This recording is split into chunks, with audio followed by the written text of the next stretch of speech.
Good morning, Phil Rowe. I'm glad to have you here with us this morning, talking about your career as our congressman in the First Congressional District of Tennessee. I want to introduce you to my political science class and the people at Walter State and many others who might see this video later on. So, Congressman Phil Rowe has represented our Tennessee's First Congressional District for 6 consecutive terms. Phil Rowe was born on July 21st, 1945 in Clarksville. He earned a degree in biology with a minor in chemistry from Austin Peay State University in 1967 and went on to earn his medical degree from the University of Tennessee in 1970. Upon his graduation, he served 2 years in the United States Medical Corps, and he ran a successful medical practice in Johnson City for 31 years, delivering close to 5,000 babies prior to serving in Congress. He was also the mayor of Johnson City from 2007 to 2009 and vice mayor from 2003 to 2007. Over Congressman Rowe's career, he has fought for our nation's veterans and served on the House Education Committee and Labor Committee. Congressman Rowe has sponsored and led over 135 bills while in Congress. In January of this year, you announced that you would not be running for a seventh term. All the East Tennesseans are indebted for all of your service, and I want to thank you so much for being here today. Wyatt, thanks very much. Great to be here, and I wish we could do this in person. I do too. I know it's a little different doing it over Zoom calls, but it's okay. It'll have to work for now, right? That's So my first question is you've been in office for 6 terms, and over your time in office, you've seen our government change, of course, drastically. And you entered office in 2009 when both houses of Congress and the executive branch were controlled by the Democratic Party. So can you explain to me what it's like going into Congress your first year as a freshman congressman? Well, there are a lot of unknowns, and Wyatt, what I brought, and I think this will be a question later on, but the decision was, why did I decide to do that? Why would you leave a medical practice? You're mayor of the city. I still had 2 years left on my term. And I ran in 2006 and lost. So I whiffed one. If you lose one and you still have a desire to go help your country, I served as I grew up in a military town, Clarksville, Tennessee, where the 101st Airborne is, and most of my friends' dads were in the military. So a very close affiliation with the military, and my scoutmaster was a first sergeant in the 101st Airborne Division and was killed in Vietnam in 1965, won the Silver Star. 2 of my high school classmates were killed in Vietnam. So 2 good friends of mine. So I'd lost 3 people I knew very closely. I also knew that the healthcare debate was coming up in the country. And I felt like I could contribute to that, having served in the military, having also trained at a VA hospital, having also trained and working in an inner city for almost 10 years in Memphis, and then coming to rural Appalachia and practicing medicine. I thought I had a great perspective on the healthcare system. So that really was my motivation to run. The country had been so good to me and my family. I had been so graciously blessed to live in America. And with all that's going on now, we'll talk about this later, Wyatt, we are so lucky to live here. I've traveled literally around the world. I spent 13 months near almost all of my time in Korea, right up next to the DMZ when I was in service in 1973 and 74 in the 2nd Infantry Division. And so I had a chance to see what certainly Southeast Asia was like, the poverty that was there, and what freedom and liberty did for that country. And we'll talk about that maybe later in the interview. But that's really why I ran. And when I was elected, there are 435 of us in the House. And of course, I mean, your class knows this, but we're apportioned by how many people. And our district goes from Mountain City to Gatlinburg. We represent about 725,000 people. And I want the class to watch in the next election in 2022, when the next election takes place, there'll be what's called a reapportionment. Everybody will be counted in the census in 2020, and then we'll divide the country up by 435. And I think our district is going to get a little larger because We haven't had the population growth up in Northeast Tennessee that they've had around Nashville and that area. So getting to Congress, there were 257 Democrats, only 178 Republicans when I showed up. So it made it very difficult to get any legislation done because you were in the minority party. And that's one of the things I have learned. Being in the majority, you actually control the agenda. In other words, what comes up on the House floor. And that's the difference. For instance, in Wyatt, in this last, the president, and I don't know whether we'll get into this or not, but had the Republicans been in charge, would never have been impeached over a non-existent something that never happened. So that's, you control the agenda and what comes up on the House floor. Doesn't mean you can't work on things together, which I've done, but that's certainly the controlling the agenda is what the majority does. Yeah.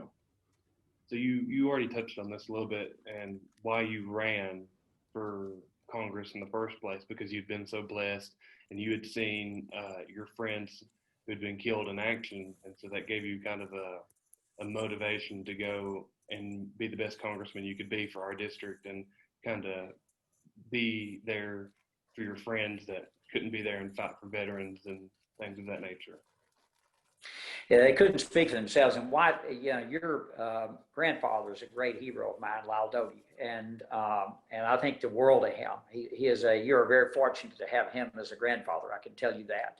Learn from that man, and I have. And you know, I grew up on a farm, and I say this jokingly. I say it as a joke, but I said it was a tobacco patch one hot August day that convinced me that organic chemistry was not that hard. So first home I remember only had 2 rooms in it. It didn't have indoor plumbing. It didn't have running water. And I mean, that's why a lot of people lived in the farm community, agriculture community that I grew up in. But realizing being able to come from that, be able to go to a good public school, be able to go to fortunate to have a college in my hometown, Austin Peay. I'm very blessed, like East Tennessee State is here, Walter State, very close to where you are. So many students couldn't go away, and I could not have. So I felt very fortunate and was able to go to the University of Tennessee College of Medicine and do my specialty training there. I felt how blessed I had been and being able to raise my children and to raise my standard of living simply because of the great public education I got. And I thought, you know, it's time to give back. Sounds perfect. Sounds perfect to me. Perfect American story. Coming up poor rural area and growing up to be a doctor, going to, you know, good schools of our area, Austin Peay and then the University of Tennessee, and then you having a great medical practice for so long. And so in your first term in office, you fought hard for Tennesseans. You fought hard through your entire career for East Tennesseans, our district, and for the nation itself. And so being an OBGYN, you came to Congress with great insight into the American healthcare system like you already spoke on. And you fought really hard to protect us as Americans and our tax dollars. And so can you kind of discuss the controversy over Obamacare, the Affordable Care Act, and how it was handled in the House? And you tell me what it was like being a physician and having all that insight into the debate, but like you said, you were already in the minority and the agenda was being controlled by a different party. So can you tell me a little bit how difficult that might have been because you had great insight in what was happening, but they might have not came to you first. They might have went to a Democrat that had been a Well, Wyatt, here's one of my greatest frustrations having left the Congress was I can imagine writing a health care bill, and I'll go over that a little bit, what the Affordable Care Act is. I have the Affordable Care Act as insurance now, and members of Congress do, at least most do. And here's what amazed me was I was not asked one question. Having spent 31 years practicing, that didn't count my military time or my training, all that time, and not asked one question about what I thought about the healthcare plan. This was put together by a bunch of policy wonks that have never run a lemonade stand. And what was frustrating, look, the problem with healthcare in this country is it's too expensive. If it were more affordable, more people could have it. That was the whole idea of this. And the promise was, oh, we're going to make this more affordable. And there are good parts of the ACA. Let me just tell you one of them. I think allowing adult children up to age 26 to stay on their parents' plan. That's a great idea. I totally agreed with that and told them I did. Pre-existing conditions.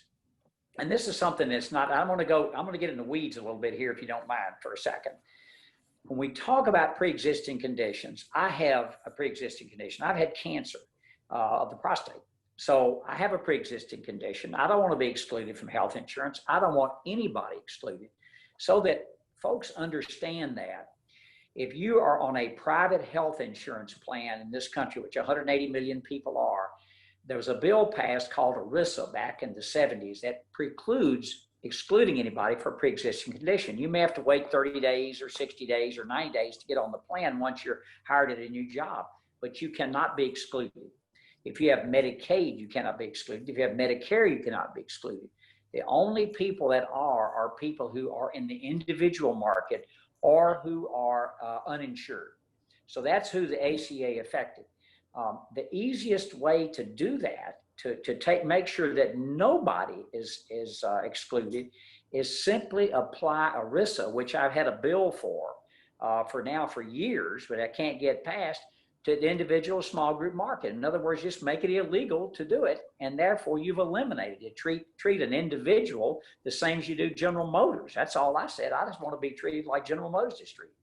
The promise was it was going to be cheaper. The problem was that the rates have doubled. And what happened was they did several things in that plan that made it more difficult to make it cheaper. One is that if you take someone my age, I'm going to be much more expensive to insure than you. And typically the rates are about 6 to 1. They reduced that price to 3 to 1. So they made it less expensive for older people, but much more expensive for younger people. And what was supposed to happen was all you younger folks were supposed to pay more money for health insurance you weren't using to make my premium less because I'm older than I am. It didn't work. The younger people didn't get in there, and therefore the rates went up. And so what they did was that they increased the out-of-pocket expense for you. In other words, your deductible. Mm-hmm. And I'll give you an example. Our local hospital system, which is a ballot system, which is the 4th largest employer in the state of Tennessee, the largest percentage of uncollectible debt now are people with insurance. So if you make $30,000 a year and you have a $5,000 out of pocket, you don't have affordable insurance. You can't do that, can't pay for it. And I'll also give you an example. I'd never had a major operation in my life. Personally, I never had. I've done thousands of, but never had one. 4 years ago, I had a herniated disc in my back with foot drop. That's an emergency. I mean, you're going to lose use of your leg if you don't get operated on. So I was operated on very successfully. It worked great. And less than a year later, I had prostate cancer. I had to be operated on again. I told you I had the Affordable Care Act as my insurance. My premium, which cost me, I can pay it, I can afford it. Most people cannot. 80% of people who have ACA insurance are heavily subsidized.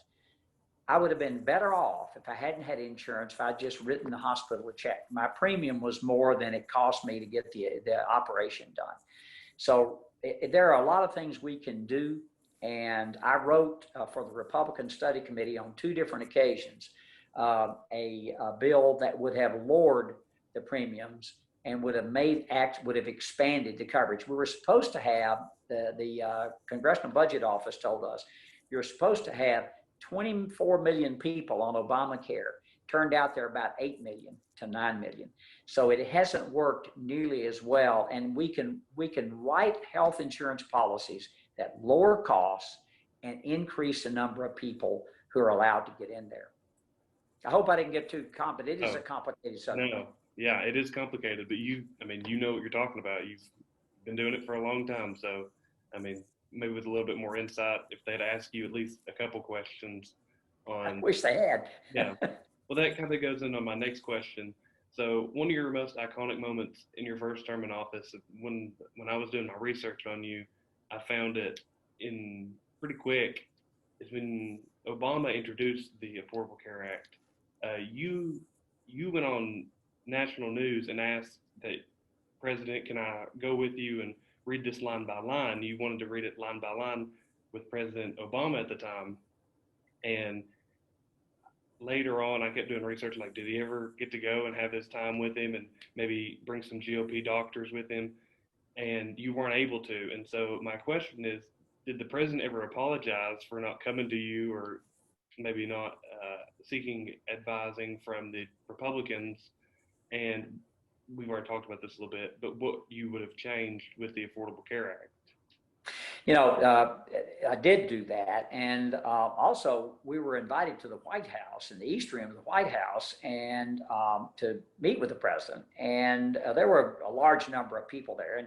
And after the meeting was over, people were kind of wandering around. And I remember it was Dr. Desjardins, who is from Tennessee also, and myself, and I think it was Dr. Larry Bichon from Indiana, a cardiovascular surgeon who's in Congress.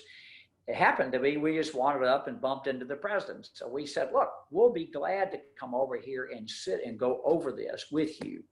And he said he would set up a time to do it. He never did. So the answer is no. I didn't get a call, and no, he didn't set it up. And I did that in all sincerity. I said, look, we can make this a better, take what we agree with. If they had done that and worked across the aisle, a bipartisan solution where both parties buy in, is going to work much better than when one party crams it down somebody else's throat and half the country doesn't go along with it. And so we already talked about this a little bit too earlier. Tennessee has a form of like public health care called TennCare, Medicaid, and our cost with TennCare, when they first introduced it, ballooned almost 3 times what we originally thought TennCare would cost the Tennessean taxpayer.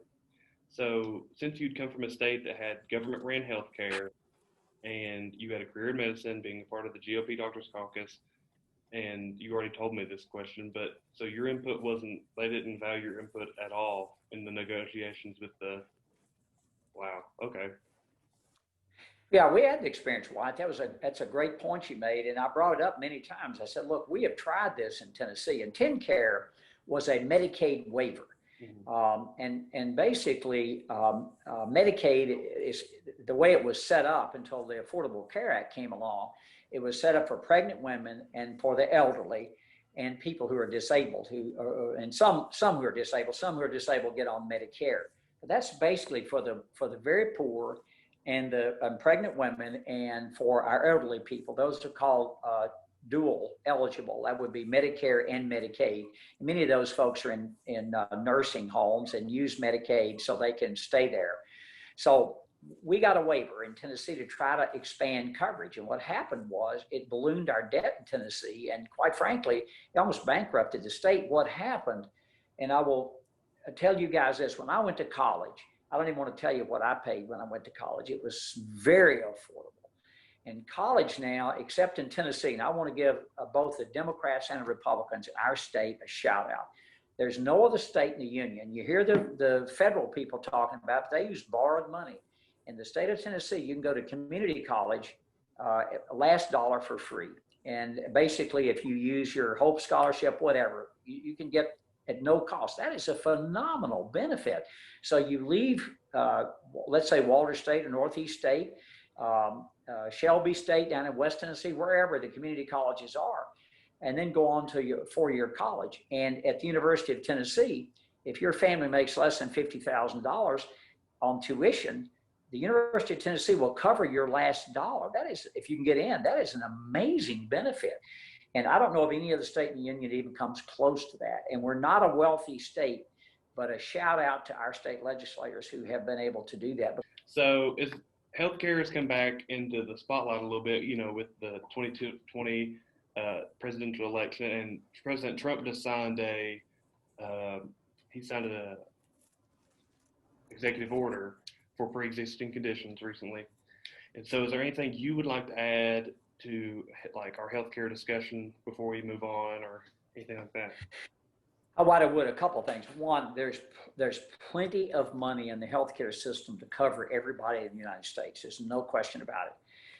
I've been a huge supporter of the federally qualified health centers that we have. We have, I think, over 50 locations in the 1st Congressional District. Right there in Morristown, in Rogersville, there's a huge active part there, Hancock County, on and on. for low-income people can go based on their income and get primary care. We have a way for less money to cover everybody. One of the things you can do is to allow people to group up. The larger your population you cover, the lower your costs are because you spread risk over more people. So if you allow association health plans, and health insurance is the only insurance you cannot buy across the state line. You can buy a car insurance, you see a Geico, you see all these ads for every other kind of insurance in the world on TV, but not health insurance. It's controlled, each state controls it. Well, for instance, in Alabama, almost 90% of the health insurance is sold by one company, Blue Cross. Well, do you think they want a competitor? No, they don't want a competitor. So if you can buy your insurance across the state line, and if you work for the federal government and you're in the federal plan, you do have a system that goes nationwide. So if you were allowed, let's say the University of Tennessee, all graduates, of which I'm one, could belong to a plan. That means somebody in California could, if it met all the state requirements. You now have thousands of people in a group. You can really lower the cost of it. And so allowing cross state lines, association health plans, and for low income people, I think what we should do, and I'm getting way in the weeds now, but I think there's a better way than Medicaid. I think our patients on Medicaid deserve better coverage because it pays so little. A lot of doctors don't take it. They can't afford to even pay the bills if that's the way so I think we could do much better. I think you give an advanceable, refundable tax credit to low-income people and let them buy the same insurance you or I can buy. And I promise you, if you do that, allow association health plan, health savings accounts across state lines, prices can come down. Sounds great to me. I've never heard of associated health plans, but I mean that's a thing. They don't tell you about that. They just want to continue what they've been doing for a long time. Yeah, actually, Wyatt, association health plans, if people want to check it out, they've been used in Washington State, for instance, agriculture community. All the farmers can get together. All the engineers. There are different groups that have a common interest that can, let's say all the churches want to, instead of just the Baptist church, but all the churches, the Methodist church, Baptist church, Catholic church, all can get together. Now, instead of having 300 people or say in local church, 25 people, you've got 25,000 people in a group. I can promise you, you can lower the cost. And then you do some other things like some wellness prevention programs, and you can really help control the cost and get a lot of the stuff that just adds cost, but that does not add any value for you as a patient. Mm-hmm. Okay. So switching things up a little bit, getting off healthcare, you were very vocal on the government's fiscal responsibility. So you denounced the Wall Street bailouts and you wanted to stop this frivolous education spending, and you cracked down on Medicare fraud. And coming from Tennessee and Johnson City, you were accustomed to balancing budgets and keeping our financial house in order. And so over your 12 years, can you explain to me how you and your colleagues on both sides tried to fix the deficit, or maybe it was only a one-side thing, or it wasn't the biggest part of the government at the time? Yeah, in August of 2011, we passed a bill, and we were in control of the Congress, called the Budget Control Act. And it really did help limit the spending. There are two parts of spending in a federal budget you need to understand. One is mandatory spending, and then one is discretionary spending. We do our 12 appropriations bills each year, which we're in the process of doing to win on recess. We passed a continuing resolution. That's only about 30%, 35% of the budget. So those 12 bills, and that includes everything we do in the country. That's our military, it's a national parks, FBI, everything else the country does. Mandatory spending is today, 10,000 people are going to turn 65 and they get Medicare. We've said if you're 65, you're going to get Medicare. It doesn't matter how many people that is, we've said you're going to cover it. So that's mandatory spending. That now makes up 2/3 of the federal budget. Until you get serious about mandatory spending, we actually held the discretionary spending until 2 years ago to a level of a very reasonable growth pattern.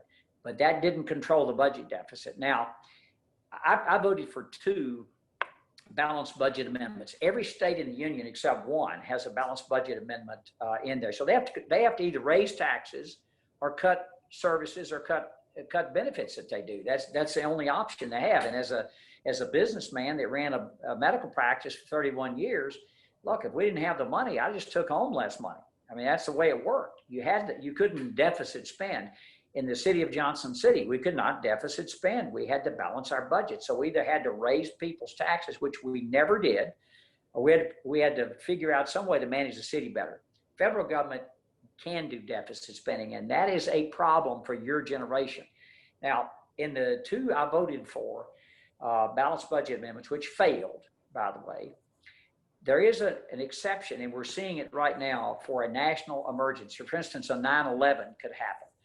A worldwide pandemic, which hadn't really happened in 100 years, happened. So you have to have a way to deficit spend in case of emergency. But otherwise, what you're doing is you're borrowing money from future generations, your generation, that you're going to have to pay back. I won't have to pay it back. I'll be gone. Lyle will be gone.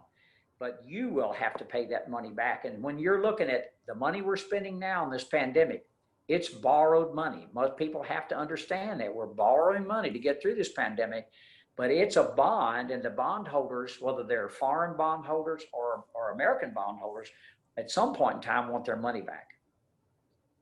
Yeah, that's a good point you make. In the future, it's our generation that's going to be making the payments in the near future. And so in 2016, President Trump, he was really excited about like getting our deficit in order and trying to get our spending in order.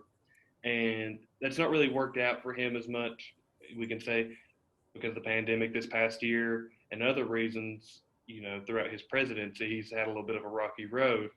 And so taking account the pandemic, what would you like to see the president do differently if you could have seen him do anything differently with his budget or his spending? Yeah, one of the mistakes the president made, and when he stated we're not going to do anything with Medicare. Well, you're going to have to do something with Medicare because that's where a lot of the cost is. And if you're honest, and I told then Speaker Ryan, I said, look, Paul, I'm ready to punch the I'm out of here button to help get this, to help. In other words, if it costs me my job, so be it. We've made a promise to people, and we need to keep that promise. But one of the things we're going to have to look at is if you are at a very higher income, I'm not talking about low income people, I'm talking about if you're at a higher income level, and I put myself there, then we're going to have to say to you, you're going to have to pay some more for your Medicare than someone who is at a very lower, and fair or not, that's what we're going to have to do. We're going to have to look at how we reform Social Security, and that actually is pretty easy.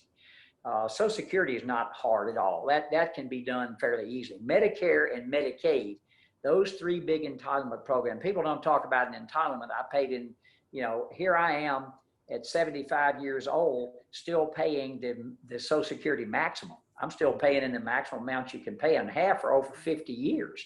So will I get the money out I paid in? No, it'll never happen. But we're going to have to look at those to get our budget balanced. And why is that important? It's important because if interest rates, which are at historic lows, were to go back to 5 or 6%, the largest line item in our budget will be interest on the national debt. And guess what happens? We have to raise your taxes as you get into when you marry, have a family, or you start a business, whatever it is, that money's got to come from someplace. So we're going to go to who? The taxpayer. And so we're really mortgaging future generations by putting that off. We need to make the hard decisions and do that. And I certainly was willing to do that, but never got the opportunity. Politicians are weak-kneed about it. There's no question about it, both Republicans and Democrats. So we spoke a little bit about coronavirus earlier, and then we just did a second ago. And you're a co-chair of the GOP Doctors Caucus, and you're a member of the Healthcare Task Force, and you served 2 years already in the Army Medical Corps.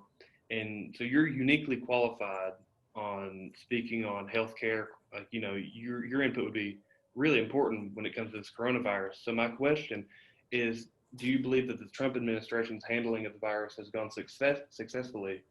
And what do you think Tennesseans should know before they vote on November 3rd? Well, look, this was something that hadn't happened, this large a pandemic. We had a pandemic in 1968 when I was a freshman medical student at Memphis, but not to this degree. This was called a novel coronavirus, meaning new, that none of us, none of our immune systems had ever come in contact. A bad cold, by the way, Wyatt, is a coronavirus. And we've had coronaviruses. H3N2 was around, has been around for 50 years in this country. It's a seasonal thing we can get. Yeah. We didn't even know there was human to human transfer in mid-January of this year. And I've been in briefings, some classified, some not, about where was the origin of this virus. And that's still up for debate. I can flatly tell you it was not in a wet lab, meaning an animal where you go purchase live animals and then eat them later. It was not from that. And if you read the book of Leviticus, it said don't eat bats anyway. If you'll take a look at that, read your Bible. Yeah. 3,000 years ago, they knew not to eat bats. So it did not come from that. But anyway, we didn't even recognize human to human transfer until mid-January. And this is what's happened in that length of time. And I'll be as brief as I can possibly be. We looked at it, and how do you treat a virus and a pandemic? Well, you identify someone who's got it, and you do contact tracing. That's one way. In other words, I get it, have I come in contact with Wyatt or Lyle? So that way you can isolate, quarantine people to keep them from spreading the virus. That's one way. Two are therapeutics. Once you get the virus, we have medications and treatments. This is amazing to me. Since March of this year, we have lowered the mortality rate of this virus as much as 80%. That's unheard of in my career as a physician, where we've just identified what something is and being able to lower it. And I'll go into just a minute about how we did that with therapeutics. And then thirdly, how you prevent it is create a herd immunity with a vaccine. We've done this. I was part of it back in the 50s when I was a kid. We had a polio epidemic, worldwide polio epidemic. Literally in 1 month, we eliminated polio in the United States. We essentially immunized all the children, which is where it was mostly spread. Few adults got it, but mostly kids. And in a month, it was gone. And we've almost eliminated it from the world. But how long does it take to develop a vaccine? Typically, it takes between 4 and 15 years.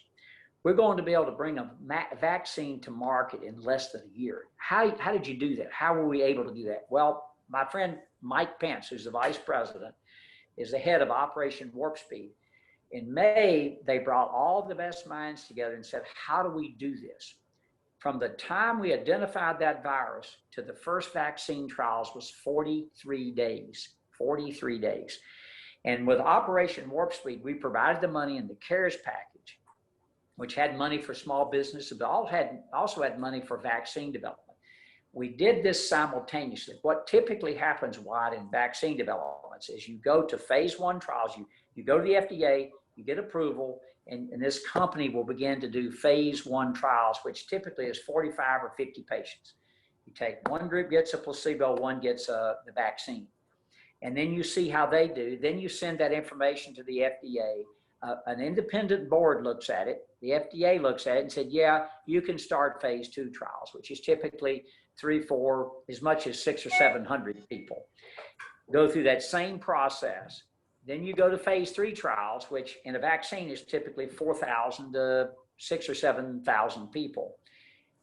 Then you get the independent board looks at it, the FDA looks at it, then you begin to manufacture. What's different this time is we've done that all simultaneously. In other words, when the vaccine went into phase 1 trials, we started manufacturing the vaccine. If it didn't work, we'll throw it away. We already are in phase 3 trials in 3 different companies, and these trials have over 30,000 people in them. And I want to point this out for vaccine safety. 97% of all of the reactions that occur in a vaccine occur in the first 42 days. So if you're in the study group, in 6 weeks, you're going to know whether you have less than 6 weeks, you're going to know whether you have a problem or not, with it, for most people do. So at the same time we're manufacturing it, we're producing the syringes, the needles, the alcohol sponges, all of that. By the end of this month, I think, and certainly by the start of November, we will have probably as much as 10 million doses of vaccine already produced. And we'll know how effective it is. I'm not going to go to the statistics of it, but we'll know the effectiveness of that vaccine. It won't be 100%, but it has to be above 50%, like the flu vaccines are we take today. So that's why Operation Warp Speed has been different. It has been unbelievable. I'm not a big fan of the World Health Organization. They've given us some really terrible advice, in my opinion. But basically the lockdown. So let me go through some of the data to show you why what we're doing makes sense. Who will you immunize? Well, will it be people with money? No. Basically, look at who's getting the disease. 40% of the deaths in this country have occurred in nursing homes and long-term care facilities. 80% of the deaths have occurred in people over 65. If you are 40 or younger and you get coronavirus, and you're hospitalized, of which 80% are never hospitalized, or 90% are never hospitalized, only about 10% of people under 40 who get it are ever hospitalized. So let me say that again. You get coronavirus and you're hospitalized, your chances of dying are 0.01%, or 1 in 10,000. So you don't go to that group. Your group is not who's dying. You're getting coronavirus, but you're not getting real sick. And under 20, there have been more people who have died of the flu than have died of coronavirus. So you go to your places like that, nursing homes, your frontline workers, that would be your healthcare workers, your police, your EMTs, your fire people, got to be out. Doctors and nurses, people who work in the hospital, and in prisons. 39. This was about a month ago. 39 of the 50 largest outbreaks in the country occurred in prisons. So you go to where people are locked up in close spaces and you immunize those first. And then you can go, and I think by the first of the year, Wyatt, we're going to have over 100 million doses of the vaccine that will be safe and effective. Sounds great. I hope so. We can all hope so we can get back to normal hopefully sooner. Oh, I'm ready. Yeah, me too. So by the way, I went to church Sunday for the first time live in 6 months, and it was really good, and it was fine. That's our church. We had been like in our vehicles, and then we've been going back for about 3 weeks now, and I love it. It's good being around people again, because yes, it is. We'll be in, like Walter State there. If you can be at home, stay at home, and so we don't get to see as many people as we used to. But now going to church, it helps a lot. And so your time in healthcare and military has led to you being a pioneer for our veterans and their medical benefits. So, Congressman Rowe, you were the ranking member of the House Committee of Veterans Affairs and chaired the committee in the 115th Congress, and you're now the ranking member. And you champion legislation like the VA Choice Act, the VA Missions Act, the Forever GI Bill, and the Blue Water Navy Act, and the list goes on. And people like my grandfather and great-grandfather, who are veterans themselves, adore you for all the work you've done for our nation's veterans. So you've already spoke on this a little bit. Can you get into a little bit more detail, like what made you fight so hard for the veterans, and like what's some details surrounding your legislation that that normal Americans don't get to hear about every day when you pass legislation? Well, a couple of things. One, I've never apologized. So tell people, when you elect me to Congress, there'll be 3 things that I'm going to support, and if you don't like it, vote for somebody else. One is our military. That's who keeps us free. Those are the people who allow us to enjoy our First Amendment rights that we have of free speech, assembly, religion, the press, all those liberties that we take for granted. You can't take for granted because they can be taken away from you. And our military are the ones that protect those. And young people right today are doing that. And I laud them and thank them for that. Number 2, when you're a veteran and you've served this country, I want you to have whatever you need. If you got a disability based on your service to the country, you lost an arm or a leg or an eye or whatever, and I know many friends, and I serve in Congress with, who have had those, then absolutely, I want you to have whatever you need. And thirdly, I'm going to support our agriculture community because I like to eat, and I want our food produced right here in the United States by our farmers. They're the best in the world. I grew up there. I know exactly what they do. They work hard. And I want to support them. And so I've done that. When I looked at the at the VA. It's a huge organization, over 170 medical centers across the country. And I've been in many of them. Next week, I'll be in Memphis at that medical center. And I'm looking forward to getting back down. It's where I did some training when I was in Memphis. So I looked at the VA Mission Act was one about, and I was in Oregon when this happened. I was out there at a friend of mine's in Medford, Oregon. Greg Walden asked me to come out. And he said, Phil, he said, my congressional district has more square miles than the state of Tennessee does. And I said, that can't possibly be right. I looked up and he was right. It was larger than the state of Tennessee. So I said, you know, I've got to write a bill that's good for urban America and good for rural America. So if you live in Medford, Oregon, you have to drive 5 or 6 hours to get to a VA, and your doctor is not there. You spent 10, 12 hours in the car and accomplished absolutely nothing. So I said, we're going to write a bill where the veteran is in control of their health care, where they, if they're in Medford or they're outside there and they want to go to their local doctor and they get an appointment quicker, they can. So we did that for that reason and tried to write a bill that increased access for rural veterans and for urban and for veterans that live in urban areas.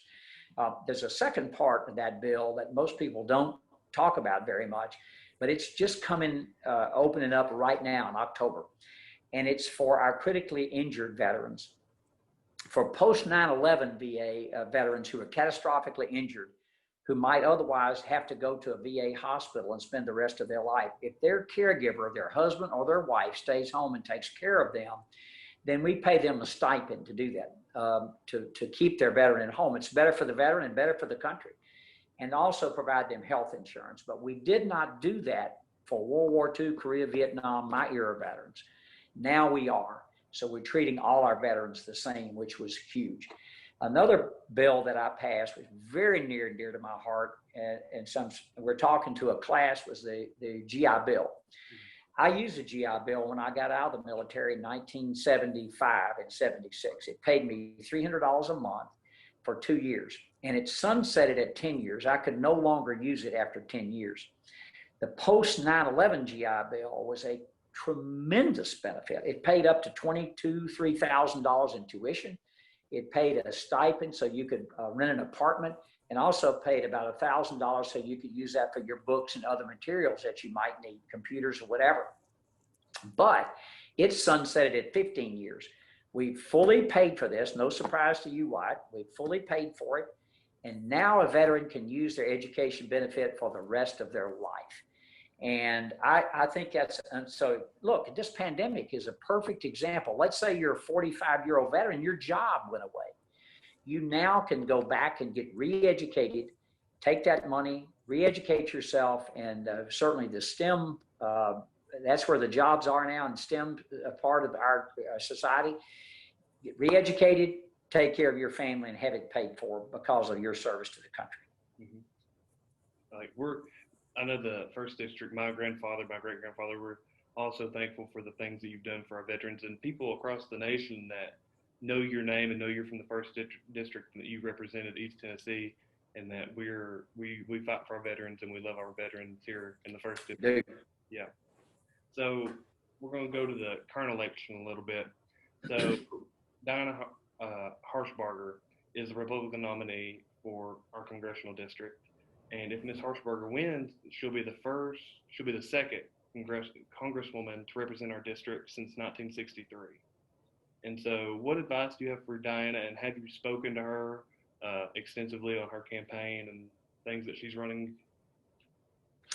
Yeah, well, you know, what I did during the campaign, I stayed out. There were 16 people that ran, and I thought the voters can figure out who they want. They don't need my help. And so I thought I would sit on the sidelines. We had I had a huge number of friends that ran that campaign. I mean, really close friends of mine ran. And to answer your question, yes, I've had Dr. Harshbarger over to my home. We have had long, extensive talks, of which no one did for me. And I thought it would be helpful to help her. And I told her I will fade off into the sunset, or I will be as much help, introduce you to as many people as I possibly can in Washington, D.C. And so, yes, I want to make her transition because it's not about us. It's not about her or me. It's about the best service you can provide for the people of the first congressional district. That's who it's about. And if you ever forget that, then you don't need to be the congressman. Yeah. Yeah. So we're talking a little bit about current events in the election. And over your lifetime, you've witnessed many civil rights changes and many extraordinary things happen in our country. Like when you were a child, Brown versus the Board of Education became, law of the land. And then you witnessed President Johnson signing the Voting Rights Act of 1965.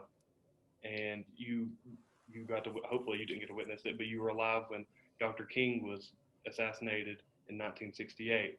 And so you lived through some of the most monumental moments of civil rights in American history. And today we're having in America, we're having a civil rights awakening, Black Lives Matter movement, and other movements across the nation. So can you tell me how it feels growing up in America that has changed so much racially, and then where this country still needs to go on racial equality as well as women's rights? I was the last person, and certainly Lyle was too, but I was the last class at Clarksville High School in 1963 to graduate from a segregated high school. So I absolutely remember that. When I played basketball in junior high, we would play Fort Campbell, and at Fort Campbell we'd go over and play on the post. The African American kids and black kids could play, but when they came to our school, they couldn't. And that didn't make sense to me then. I mean, I was, 13, 14 years old, but that didn't make any sense to me, or 15. And it was wrong. And you bring that up, the civil rights movement, the Vietnam War, there was a large riots. I mean, people forget there were huge riots during the 60s, that some of these that we have now are nothing compared to what those were. And you mentioned Dr. Martin Luther King. I was a freshman medical student about a mile from where he was assassinated. And I remember that extremely well. One of my classmates was a guard member. He was called up to duty and came to class with a loaded M16 in full battle gear. I remember that extremely well. And I saw the people being attacked because of their race. I knew it was wrong. And I knew we had to do better. And I think the country gradually was doing better, and certainly to shine light on atrocities and things that are wrong. Absolutely right about that. But we've got to dig deeper than that. Look, there are bad police officers out there, but there are a lot of good ones too, let me tell you. And when I was the mayor of Johnson City, and when I was on the city council here, city commission for 6 years, I never had one phone call complaining about the police department, not one, the whole time I was there. That amazed me about the community policing. Our local folks have it a little easier than the big cities where they don't get to know the people. Look, our police officers, we go to church with them, their families. I get to know them. I took care of many police officers. I knew those folks, both the men and women in the police department. And if you look deeper, and I haven't looked at this in the last week, but there have been over 3,000 people shot in Chicago this year, and 13 have been involved in police shootings. 13, over 400 murdered, and 80%, 79% to be precise, are African Americans. And so we've got a much deeper problem in the country, and it has to do with education, with economics, with a lot of things. And yes, it is good to have that discussion and get it out in the open. I think that's a very positive thing. I don't think that's a bad thing at all. Yeah, that's how I feel. And like with Dr. Harshbarger, it's so monumental to see a woman, could become our congresswoman, because it's in my lifetime I've not seen that in our district, and it's not been a part of our district since 1963, and she only won for one term. So I mean, it's going to be monumental for East Tennessee taking that step for women's equality, and at least in our district, right? Well, I think it shows, Wyatt. I think it shows that people in the first congressional district or wherever, if you bring a good candidate out, male or female, it doesn't matter. You got to sell yourself. I mean, people have to believe in you. Yeah. And I think it's great that more women are doing that. Look, in Congress, one of the things that also has really worried me, I think I'm probably only one or two or three people in the Congress that never took special interest money to get reelected. I never took any PAC money to do that. And look, I don't fault anybody who does. It is incredibly expensive to run. It was just a decision I personally made. I said, look, I want to be accountable to the people in the 1st Congressional District. That's who I'm going to be beholden to. So any money I raised it here, most of it here, and therefore, who did I answer to? I didn't answer to somebody who wrote a big check. I answered to people like Lyle Doty and other people that I work for, and I know who I work for. Same as when I was a doctor, I didn't work for the insurance company. I worked for the patient. I didn't work for the hospital. I worked for the patient. So that was their advocate. And so I wanted to be the advocate of the 1st Congressional District. It worked for me.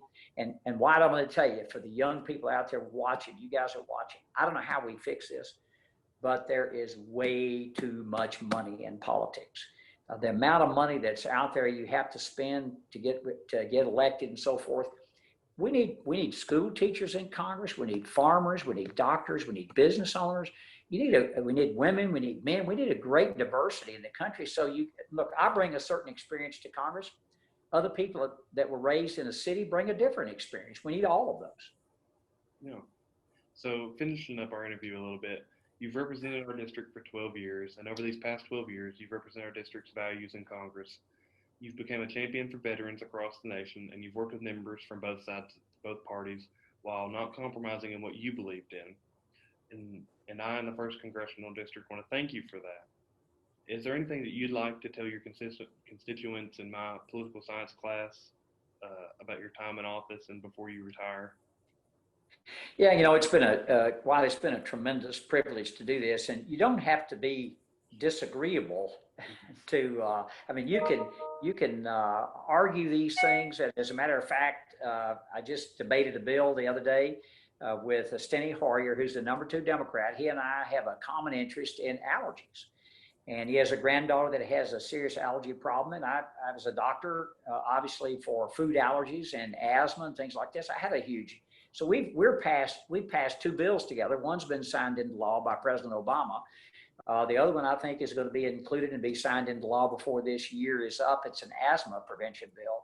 So you can do that. And what happens after you serve for a while in Congress, people sort of figure you out. This afternoon, 1 o'clock, I'm going to be talking to the mayor of Vallejo, California, who's a Democrat, and talking to the Democrat congressman out there about a cemetery that they have in their community that they want the VA to take up the care of. So I definitely work across the aisle, but never avoiding my own principles. You can do that. And when people find out that you're not a bomb thrower, you're a problem solver. And I much prefer the policy of reading and getting down in the weeds and learning about that and trying to figure out what's best for people in this country. And that is what I'd like to be remembered for, look, I've had a successful career, passed a lot of legislation. That isn't easy to do. And as a matter of fact, as a leader of the VA committee, I passed a lot of bills on to people who work in that committee and let them pass bills. I could have done those bills myself, but I thought it was better to share the wealth around, let everyone be involved. And it made a much more successful committee. The other thing I did, and I want to pass this along, and I would suggest that Dr. Harshbarger do the same thing. When we worked on the VA Mission Act, huge transformative bill about how care is provided to the VA, did I just do what Phil Rowe did? No. I went to the White House and I said, this is what I'm going to do. Do you have any objections? Do you have any additions you'd like here? I sat down with every member of the committee, Republican and Democrat, and said, if this were your bill, what's important for you to be in this bill? And so I tried to take everyone's opinion and then get a consensus and then write a bill. It took me a year and a half to do it. We got it done. And it's a better piece of legislation because of that. If the same thing had been done with Obamacare, you'd have a better bill and you'd have buy-in by the whole country. So I learned a lot from that, and I would pass that along. And I would like to say this to your class. Please get out and do public service. When you leave and you get your education, I know I was focused like a laser beam on on college and chemistry and all that stuff I had to get through, and then medical school and then residency.